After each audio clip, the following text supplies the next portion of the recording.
ദൈവതിരുനാമത്തിന് നന്ദിയോടെ സ്തോത്രം ചെയ്യുന്നു, സ്തുതിക്കുന്നു.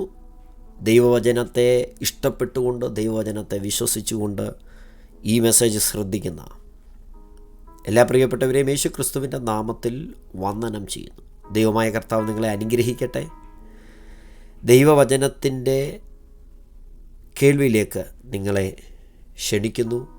ഈ വചനം നിങ്ങളെ തൊടട്ടെ എന്ന് പ്രാർത്ഥിക്കുകയാണ്.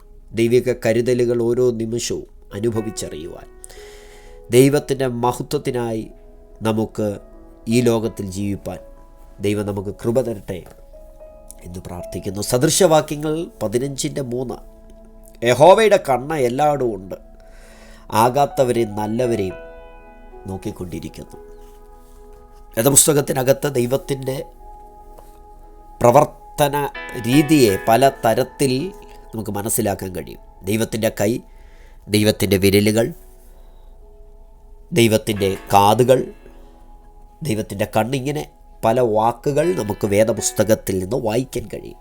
പഴയ നിയമത്തിൽ പ്രത്യേകിച്ച് ഈ പദങ്ങളൊക്കെ പറയുമ്പോൾ അവിടെ ദൈവത്തിൻ്റെ പ്രവർത്തന രീതിയെയാണ് നമുക്ക് മനസ്സിലാക്കാനായിട്ട് കഴിയും. ദൈവത്തിൻ്റെ പ്രവർത്തന, ദൈവത്തിൻ്റെ കൈ എന്ന് പറയുമ്പോൾ ആർക്കും പിൻവലിക്കാൻ കഴിയാത്ത നീണ്ടിരിക്കുന്ന, ഇറങ്ങി വരുന്ന, ചലിക്കുന്ന ദൈവകരം, സൃഷ്ടിപ്പ് നടത്തുന്ന ദൈവകരം.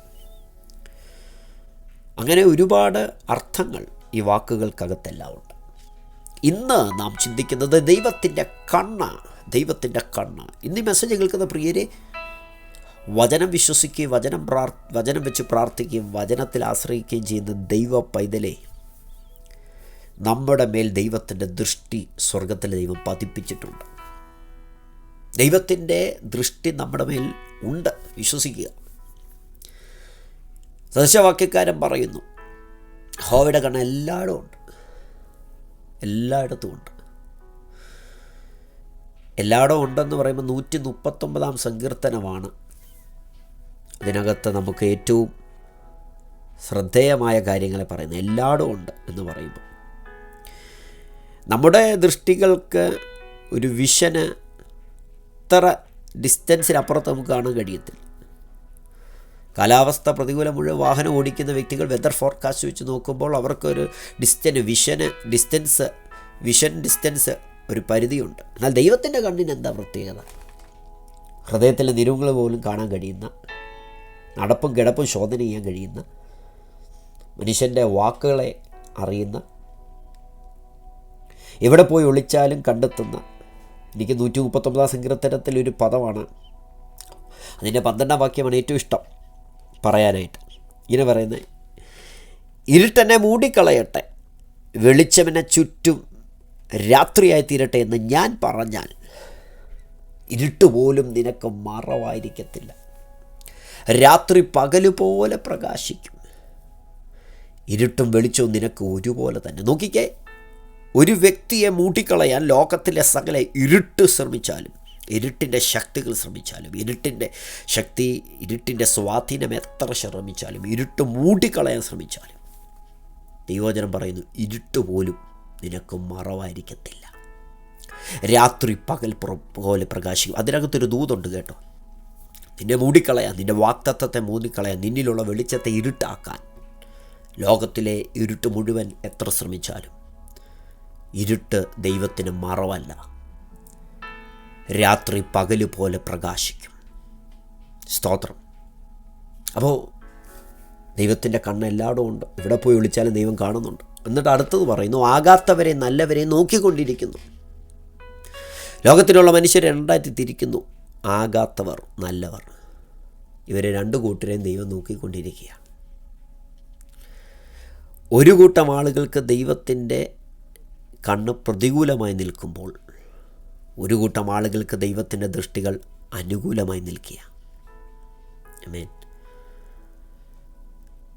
നാം സേവിക്കുന്ന ദൈവത്തിൻ്റെ ദൃഷ്ടി നമ്മുടെ മേൽ പതിച്ചിട്ടുണ്ട്, ദൈവനെ കാണുന്നുണ്ടെന്ന് പറഞ്ഞാൽ എത്ര പേർക്ക് ആമേൻ പറയാൻ പറ്റും? 115 സങ്കീർത്തനത്തിൻ്റെ 3 തൊട്ട് 9 വരെയുള്ള വാക്യത്തിനകത്ത് ജാതീയരായ ആളുകളുടെ അവരാരാധിക്കുന്ന ദൈവത്തെക്കുറിച്ച് പറയുന്നു. നമ്മുടെ ദൈവം സ്വർഗത്തിലുണ്ട്, തനിക്ക് ഇഷ്ടമുള്ളതൊക്കെ അവൻ ചെയ്യുന്നു. അവരുടെ വിഗ്രഹങ്ങൾ പൊന്നും വെള്ളിയുമാകുന്നു, മനുഷ്യരുടെ കൈവേല തന്നെ. അവയ്ക്ക് വായുണ്ടെങ്കിലും സംസാരിക്കുന്നില്ല, കണ്ണുണ്ടെങ്കിലും കാണുന്നില്ല, അവയ്ക്ക് ചെവിയുണ്ടെങ്കിലും കേൾക്കുന്നില്ല, അവർക്ക് കൈയുണ്ടെങ്കിലും സ്പർശിക്കുന്നില്ല, കാലുണ്ടെങ്കിലും നടക്കുന്നില്ല, തൊണ്ട കൊണ്ട് സംസാരിക്കുന്നതുമില്ല. അവയുണ്ടാക്കുന്നവർ അവയെപ്പോലെ ആകുന്നു. കണ്ണുണ്ട്, കാണുന്നില്ല. പക്ഷെ നമ്മുടെ ദൈവം കണ്ടുണ്ടായിട്ട് കാണാത്ത ദൈവമല്ല. യേശു കർത്താവിനെക്കുറിച്ച് വെളിപ്പാട് പുസ്തകം 2:18 പറയുന്നു, അഗ്നിജ്വാലയ്ക്കൊത്ത കണ്ണുള്ളവനവൻ, ഇരുട്ടുപോലും മറവല്ല. എബ്രായർ 4:12 വായിക്കുന്നു, അവൻ്റെ മുമ്പിൽ സകലവും നഗ്നവും മലർന്നും കിടക്കുന്നു. ആമേൻ. അങ്ങനെയാണെങ്കിൽ നാം ആരാധിക്കുന്ന ദൈവത്തിന് സകലതും കാണാൻ കഴിയും, സകലം കാണുന്നുണ്ട്. ദുഷ്ടന്മാരുമേലും ആകാത്തവരെ നല്ലവരെ നോക്കിക്കൊണ്ടിരിക്കുക. ആകാത്ത വ്യക്തികൾ, ദൈവത്തെ ഭയമില്ലാതെ, ദൈവപ്രിയമില്ലാതെ, വചനം കേട്ടിട്ട് അനുസരിക്കാതെ അഹങ്കാരികളായി നടക്കുന്ന ആളുകൾക്ക് ദൈവത്തിൻ്റെ ദൃഷ്ടി പ്രതികൂലമായി ആണ്, അനുകൂലമായിട്ടല്ല പ്രതികൂലമായിട്ടാണ് നിൽക്കുന്നത്. തെളിവായ 1-2 വേദഭാഗങ്ങൾ വായിക്കുന്നു. 2 ശമൂവേൽ 22:28 എളിയ ജനത്തെ നീ രക്ഷിക്കും, നിഗളിച്ച് നടക്കുന്നവരെ താഴ്ത്തേണ്ടതിന് നീ ദൃഷ്ടി വെക്കുന്നു. അപ്പം നിഗളിച്ച് നടക്കുന്നവരെ താഴ്ത്താൻ ദൃഷ്ടി വെക്കുക ദൈവത്തിൻ്റെ ദൃഷ്ടി എപ്പോഴും അവരെ താഴ്ത്തിക്കളയാൻ, അനുകൂലമല്ല പ്രതികൂലമാണ്. നിങ്ങൾ നമ്മുടെ ദൈവത്വം ഉണ്ടെങ്കിൽ ദൈവം താഴ്ത്തിക്കളയും. അരുണോദയ പുത്രനായ ശുക്രൻ അത്യുന്നതൻ്റെ സിംഹാസനത്തിന് മീതെ തൻ്റെ സിംഹാസനം വെക്കുമെന്ന് ഹൃദയത്തിൽ പറഞ്ഞപ്പോൾ, അവൻ്റെ ഹൃദയം നിഗളിച്ചപ്പോൾ അവനെ വീട്ടി ഭൂമിയിലേക്ക് ഇട്ടു. നിഗളികളോട് ദൈവം എതിർത്ത് നിൽക്കുന്നു. നിഗളികളെ താഴ്ത്താനാണ് ദൈവം നോക്കുന്നത്. നിഗളിച്ച് തന്നെത്താൻ ഉയർത്തി, തന്നെത്താൻ പുകഴ്ച പറഞ്ഞു, തൻ്റെ ശ്രേഷ്ഠത മാത്രം പറഞ്ഞുകൊണ്ട് മുൻപോട്ട് പോകുന്ന ആളുകളെ ദൈവം താഴ്ത്തിക്കളയും. നെബൂഖദ്നേസറിന് പറ്റിയത് അതല്ലേ? നിഗളിച്ച് നടക്കുന്നവരെ താഴ്ത്തേണ്ടത് നീ ദൃഷ്ടി വെക്കുന്നു. ആമോസ് 9:8 യഹോവയായ കർത്താവിൻ്റെ ദൃഷ്ടി എന്ന് പറഞ്ഞാൽ കണ്ണ്, കാഴ്ച. യഹോവയായ കർത്താവിൻ്റെ ദൃഷ്ടി പാപമുള്ള രാജ്യത്തിൻ്റെ മേലിരിക്കുക. ഏത് രാജ്യത്ത് പാപം വർദ്ധിക്കുന്നുണ്ട് ആ രാജ്യത്തിൻ്റെ മേൽ ദൈവത്തിൻ്റെ ന്യായവിധിയുടെ കരം ഇറങ്ങി വരും. പാപമുള്ള രാജ്യത്തിന്മേലിരിക്കുന്നു, ഞാൻ അതിനെ ഭൂതലത്തിൽ നിന്ന് നശിപ്പിക്കും, എങ്കിലും ഞാൻ യാക്കോബ് ഗ്രഹത്തെ മുഴുവൻ നശിപ്പിക്കുകയില്ല എന്ന് യഹോവയുടെ അരുളപ്പാട്. അപ്പം പാപം എവിടെയുണ്ടോ അവിടെ വിരോധമായിട്ടാണ് ദൈവത്തിൻ്റെ ദൃഷ്ടിയിരിക്കുന്നത്. ഷിയാ 3:8 യഹോവയുടെ തേജസ്സുള്ള കണ്ണിന്, കണ്ടോ ദൈവത്തിൻ്റെ കണ്ണിനെക്കുറിച്ച് അവിടെ വായിക്കുന്നു, തേജസ്സുള്ള കണ്ണ്. യഹോവയുടെ തേജസ്സുള്ള കണ്ണിന് വെറുപ്പ് തോന്നുവാൻ തക്കവണ്ണം അവരുടെ നാവുകളും പ്രവൃത്തികളും അവന് വിരോധമായിരിക്കാൻ യെരൂശലേം ഇടിഞ്ഞു പോകും, യഹൂദ വീണു പോകും. അപ്പോൾ തേജസ്സുള്ള കണ്ണ്, ദൈവത്തിൻ്റെ തേജസ്സുള്ള കണ്ണ്, യഹോവയുടെ തേജസ്സുള്ള കണ്ണിന് വെറുപ്പ് തോന്നാൻ. അപ്പോൾ കണ്ണ്, ദൈവത്തിൻ്റെ കണ്ണിന് വെറുപ്പ് തോന്നുന്നു. അപ്പോൾ ദൈവം നമ്മെ നോക്കുമ്പോൾ വെറുപ്പ് തോന്നരുത്. അപ്പം പ്രവർത്തികളും നാവുകളും അശുദ്ധമാണെങ്കിൽ ദൈവത്തിന് വെറുപ്പാണ്. അദൃശ്യവാക്യമൊക്കെ വായിക്കുമ്പോൾ യഹോവയ്ക്ക് വെറുപ്പുള്ള കാര്യങ്ങളെക്കുറിച്ച് നമുക്ക് വായിക്കാൻ കഴിയും. യഹോവ വെറുക്കുന്നു. അപ്പോൾ ദൈവത്തിൻ്റെ കണ്ണ് ഒരു ഭാഗത്ത് ആളുകൾക്ക് പ്രതികൂലമായി ചലിക്കുമ്പോൾ, മറുഭാഗത്ത് പ്രാർത്ഥിക്കുന്നൊരു ദൈവവേദന, ആരാധിക്കുന്നൊരു ദൈവവേദന, ദൈവത്തിൽ വിശ്വസിക്കുന്ന ദൈവവേദന പ്രതികൂലമായിട്ടല്ല, കണ്ണ് അനുകൂലമായിട്ടാണ്. എന്നാ പ്രിയരെ, ഈ ദൃഷ്ടി ദൈവം നമ്മുടെ മേൽ പതിപ്പിച്ചത് ഇന്നും ഇന്നലെ അല്ല, നമ്മൾ രക്ഷിക്കപ്പെട്ട അന്നുമല്ല. 139 സങ്കീർത്തനത്തിൻ്റെ 16 വാക്യം, ഞാൻ പിണ്ടാകാരമായിരുന്നപ്പോൾ നിൻ്റെ കണ്ണെന്നെ കണ്ടു, നിയമിക്കപ്പെട്ട നാളുകളിൽ ഒന്നുമില്ലാതിരുന്നപ്പോൾ അവയെല്ലാം നിൻ്റെ പുസ്തകത്തിൽ എഴുതിയിരിക്കുന്നു എന്ന് പറഞ്ഞാൽ, പിണ്ടാകാരമായിരുന്നു പറഞ്ഞാൽ ഞാൻ ഫോംലെസ് ആയിരുന്നു. എനിക്കൊരു ഫോമില്ല, ഒരു രൂപമില്ല, ഞാനൊരു സബ്സ്റ്റൻസ് ആയിരുന്നു. കണ്ണില്ല, കാതില്ല, ചെവിയിലൊന്നുമില്ല, എനിക്ക് രൂപമില്ല, എനിക്കൊരു ആകൃതിയില്ല, എനിക്ക് ലിംഗമില്ലായിരുന്നു, എൻ്റെ ലിംഗഭേദം അറിയത്തില്ലായിരുന്നു. അങ്ങനൊരു സാഹചര്യത്തിൽ പിണ്ടാകാരമായിരുന്നപ്പോൾ എൻ്റെ ദൈവത്തിൻ്റെ കണ്ണ് എൻ്റെ മേൽ പതിച്ചതാണ്. സഹോദര സഹോദരി, ദൈവത്തിൻ്റെ കണ്ണ് നിൻ്റെ മേൽ പതിഞ്ഞിട്ടുണ്ടെങ്കിൽ, അനുകൂലമായി വ്യാപരിക്കുന്ന ദൈവത്തിൻ്റെ കണ്ണ് നിൻ്റെ തലമുറയുടെ മേൽ പതിഞ്ഞിട്ടുണ്ടെങ്കിൽ, നീ പേടിക്കേണ്ട കാര്യമില്ല, നീ ഭയപ്പെടേണ്ട കാര്യമില്ല, ധൈര്യപ്പെടുക. ദൈവത്തിൻ്റെ ദൃഷ്ടി എൻ്റെ മേലുണ്ട്. ഇപ്പോൾ നീ ഒറ്റപ്പെട്ടിരിക്കുകയായിരിക്കും. ഒറ്റപ്പെട്ടിരിക്കുന്ന നിന്നോട് ദൈവത്തിൻ്റെ വചനം പറയുന്നു, ആരും നിന്നെ കാണുന്നില്ല, നിൻ്റെ വിഷയം കാണുന്നില്ല, നിൻ്റെ മുറിവ് ആരും കാണുന്നില്ല, നിൻ്റെ വേദന ആരും കാണുന്നില്ല നീ പറയുന്നുണ്ടെങ്കിൽ, ആരും കാണാത്തവനെ സ്വർഗത്തിലെ ദൈവം കാണും. ആ ഒറ്റപ്പെടലിൻ്റെ നടുവിൽ ദൈവം നിന്നെ കാണും. അങ്ങനെ കണ്ടൊരു സഹോദരി ഹാഗർ. ഒറ്റപ്പെടലിൻ്റെ നടുവിൽ, ഏകാന്തതയുടെ നടുവിൽ ദൈവം കണ്ട ഒരു സഹോദരി ഹാഗർ. ഉൽപ്പത്തി പുസ്തകം 16-ാം അധ്യായത്തിൻ്റെ 13-ാം വാക്യത്തിൽ ഹാഗർ ദൈവത്തോട് പറയുന്നൊരു കാര്യമുണ്ട്. എന്നെ കാണുന്നവനെ ഞാനിവിടെയും കണ്ടുവോ എന്ന് പറഞ്ഞു. ഹാഗർ പറയും, എന്നെ കാണുന്നവനെ ഞാൻ ഇവിടെയും കണ്ടോ? കാരണം ഞാനിപ്പോൾ ഇരിക്കുന്ന സ്ഥലം എന്നെ ആരും കാണാത്ത സ്ഥലമാണ്, മരുഭൂമിയായിരുന്നു. ഹാഗറിൻ്റെ ജീവിതത്തിൽ 2 പ്രാവശ്യം അബ്രഹാമിൻ്റെ വീട് വിട്ടുപോയി. അബ്രഹാമിൻ്റെ ദാസിയായിരുന്നു ഹാഗർ. ആദ്യത്തെ പ്രാവശ്യം അവൾ തന്നെ ഓടിപ്പോയതാണ്. ഉൽപ്പത്തി 16:6. സാറായി അവളോട് കടിഞ്ഞു തുടങ്ങിയപ്പോൾ അവളെ വിട്ട് ഓടിപ്പോയി. സ്വന്തം ഇഷ്ടപ്രകാരം ഓടിപ്പോയി. ആ സമയത്ത് ഉദരത്തിൽ ഇസ്മായേൽ, ഹാഗറിൻ്റെ കുഞ്ഞു ഉദരത്തിനകത്തുണ്ട്, ഹാഗറിൻ്റെ വയറ്റിനകത്ത് ഗർഭിണിയാണ്. 16-ാം അധ്യായം നിങ്ങൾ സമയം കിട്ടുന്ന പോലെ വായിക്കുക. അവിടെ ദൈവത്തിൻ്റെ ദൂതൻ, യഹോവയുടെ ദൂതൻ ഓടിപ്പോയ ഹാഗാറിനോട് പറഞ്ഞു, നീ തിരിച്ച് വീട്ടിൽ പോയിരിക്കുക, അവൾക്ക് കീഴടങ്ങിയിരിക്കുക, സാറയ്ക്ക് കീഴടങ്ങിയിരിക്കുക. എന്നിട്ടൊരു ദൂത് പറയുന്നുണ്ട് കേട്ടോ, ഞാൻ നിൻ്റെ സന്തതിയെ ഏറ്റവും വർദ്ധിപ്പിക്കും, അത് എണ്ണിക്കൂടാതെ വണ്ണം പെരുപ്പമുള്ളതായിരിക്കും, നീ ഒരു മകനെ പ്രസവിക്കും. ഹാഗാറിൻ്റെ ഉദരത്തിൽ വളരുന്ന കുഞ്ഞിനെക്കുറിച്ച് ദൈവം ദൂത് പറഞ്ഞു. എപ്പോഴാ? ആരും കാണുന്നില്ല എന്ന് പറയുന്ന ആ സാഹചര്യത്തിൽ, എല്ലാം അവസാനിച്ചു എന്ന് പറഞ്ഞ സാഹചര്യത്തിൽ, നിലവിളിച്ച് വിഷമിച്ചിരിക്കുന്ന ആ സ്ഥലത്ത്, യജമാനത്തിയുടെ വീട് വിട്ട് ഓടിപ്പോയ ആ സാഹചര്യത്തിൽ, ഇങ്ങനെയുള്ള സാഹചര്യത്തിൽ ആരെങ്കിലും ആയിരിക്കുന്നുണ്ടോ? വീട്ടിൽ നിന്ന് ഓടിപ്പോയാൽ മതിയായിരുന്നു എന്ന് ചിന്തിക്കുന്നുണ്ടോ? കാരണം പറ്റുന്നില്ല, സാഹചര്യങ്ങൾ അതുപോലെ. പക്ഷെ ഞാൻ പറയാം, നിൻ്റെ സങ്കടം കേൾക്കുന്ന ഒരു ദൈവമുണ്ട്. സങ്കടം കേൾക്കുമെന്ന് പറയുന്നവർ സങ്കടം കേൾക്കാതിരിക്കുമ്പോൾ, ആശ്വസിപ്പിക്കുമെന്ന് പറയുന്നവർ ആശ്വസിപ്പിക്കാതിരിക്കുമ്പോൾ, പ്രതീക്ഷ വെച്ചവർ പ്രതീക്ഷ ഇല്ലാതെ ജീവിതം മുമ്പോട്ട് നയിക്കുമ്പോൾ, ഹാഗറിനെ കണ്ട ദൈവം, ഹാഗറിനെ മരുഭൂമിയിൽ കണ്ട ദൈവം നിന്നെ കാണുന്ന ദൈവമാണ്. 16-ാം അധ്യായത്തിൽ അത് സംഭവിച്ചു. 21-ാം അധ്യായത്തിലേക്ക് കടന്നു വരുമ്പോൾ അവിടെയും വീട് വിട്ടിറങ്ങിത്തിരിക്കുക. പക്ഷേ 16-ാം അധ്യായത്തിൽ വീട്ടിൽ നിന്ന് ഓടിപ്പോയതാണ്. 21-ാം അധ്യായത്തിൽ വീട്ടിൽ നിന്ന് ഇറക്കി വിട്ടു. ഓടിപ്പോയാൽ തിരിച്ചു വരാം, പക്ഷെ ഇറക്കി വിട്ടാലോ തിരിച്ചു പോകാൻ പറ്റത്തില്ല. ഇറക്കി വിടുന്ന സമയത്ത് തുരുത്തിയിൽ കുറച്ച് വെള്ളവും അബ്രഹാം കൊടുത്തു,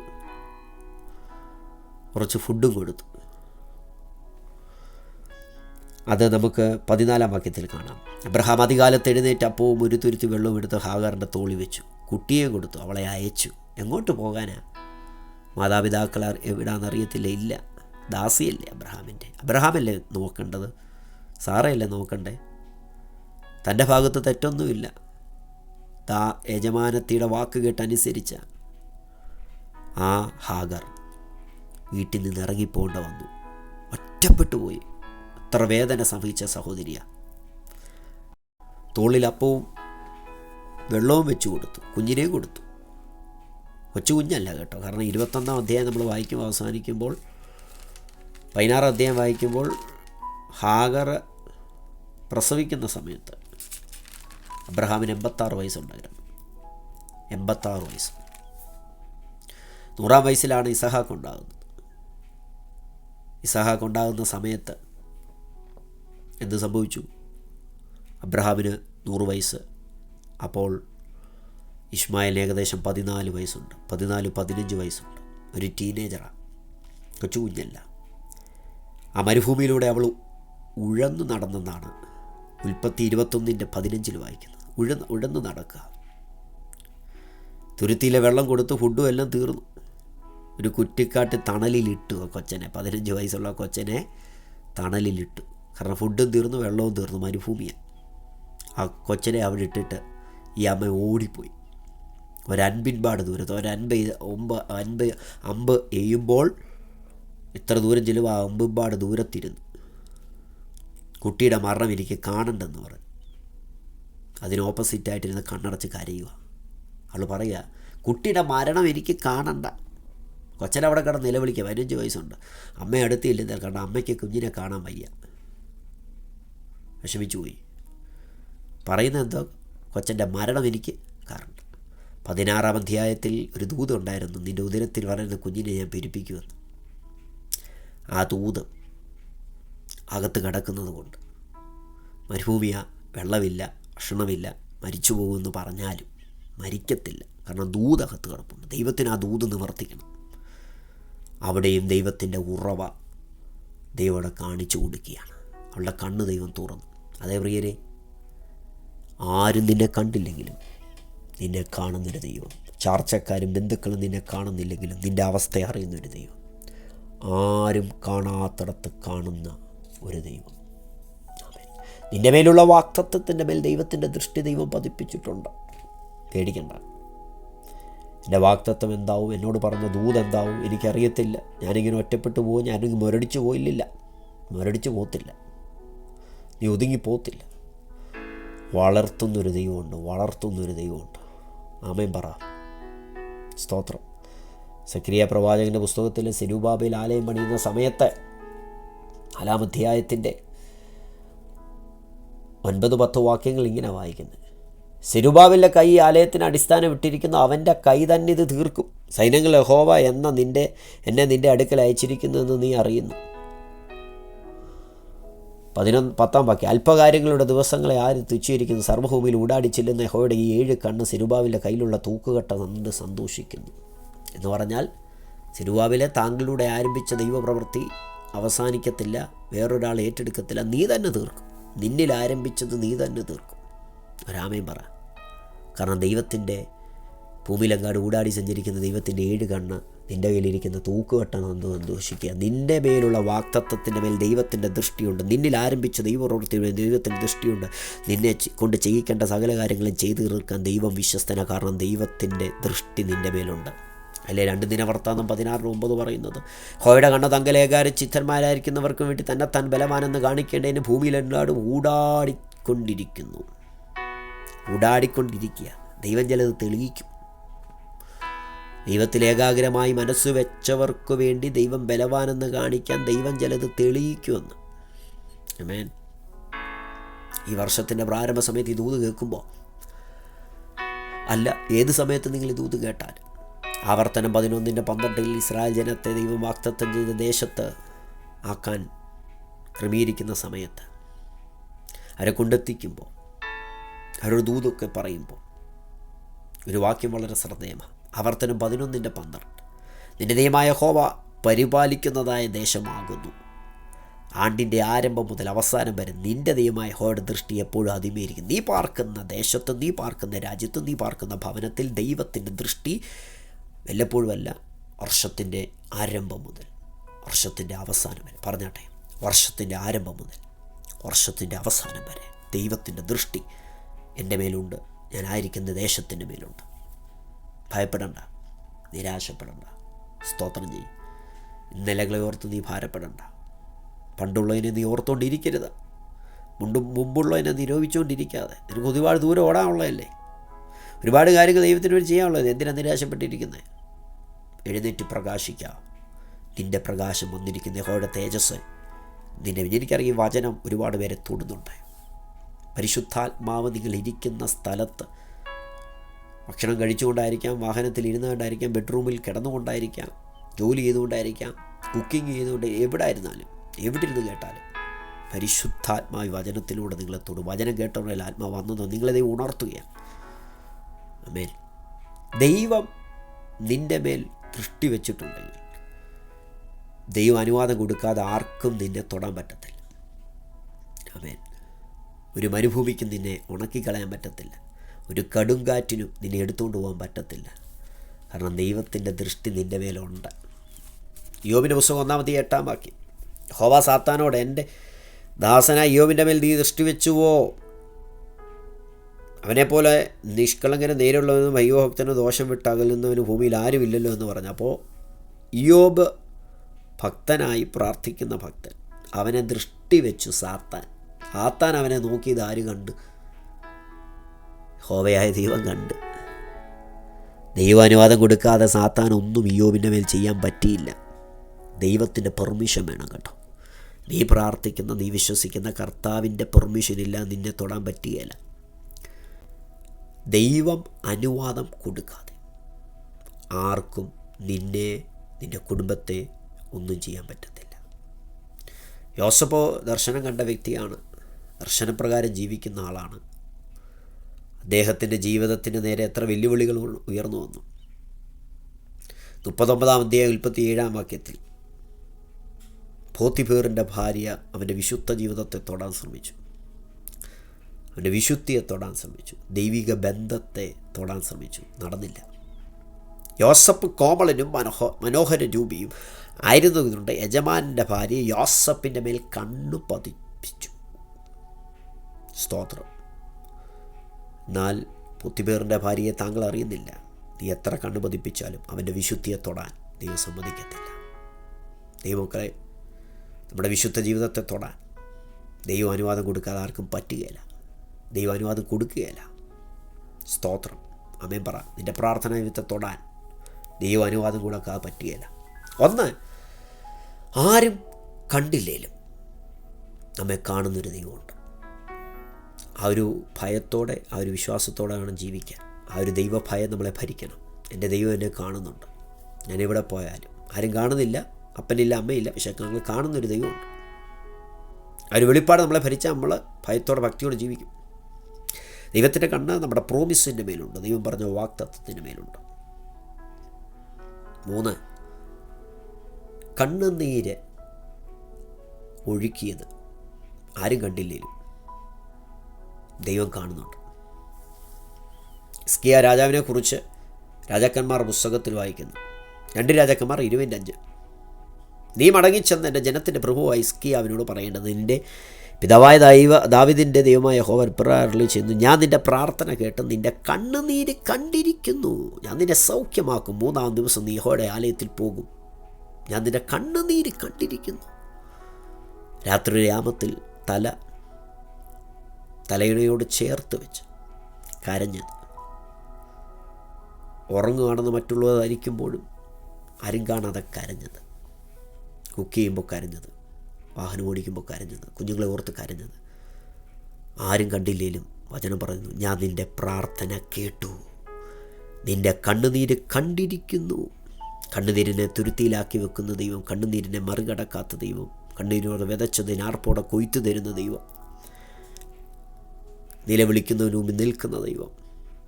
നിൻ്റെ കണ്ണുനീര് കണ്ടിരിക്കുന്നു, കണ്ണുനീര് കണ്ടിരിക്കുന്നു, കരഞ്ഞത് കണ്ടിരിക്കുന്നു, വിഷയങ്ങൾക്ക് വേണ്ടി ഞരങ്ങിയത് കണ്ടിരിക്കുന്നു. ആരും കണ്ടിട്ടില്ല, പക്ഷെ ദൈവം കണ്ടിട്ടുണ്ട്. ഹന്ന കരഞ്ഞത്, സങ്കടം അടക്കി പിടിച്ച് കരഞ്ഞത് ദൈവം കണ്ടു. അവളെ നോക്കി ദൈവം. 1 ശമൂവേൽ 1:10-11 വാക്യങ്ങളൊക്കെ വായിക്കുമ്പോൾ, 1-ാം അധ്യായം വായിക്കുമ്പോൾ, ലൂക്കോസ് 7:12 നയിൻ പട്ടണത്തിൽ വിധവ കരയുക. ഭർത്താവ് മരിച്ചു, ഒറ്റ മോനെ ഉള്ളായിരുന്നു, ആ കൊച്ചനും മരിച്ചു. 7:12 സ്ത്രീയോട് പറയുക, അവളെ കണ്ടിട്ട് കർത്താവ് മനസ്സലിഞ്ഞ് അവളോട് കരയേണ്ട എന്ന് പറഞ്ഞു. അവൻ അടുത്ത് ചെന്ന് മഞ്ചം തൊട്ട് ചുമക്കുന്നവർ നിന്നു. ബാല്യക്കാരെ എഴുന്നേൽക്ക എന്ന് ഞാൻ നിന്നോട് പറയുന്നു.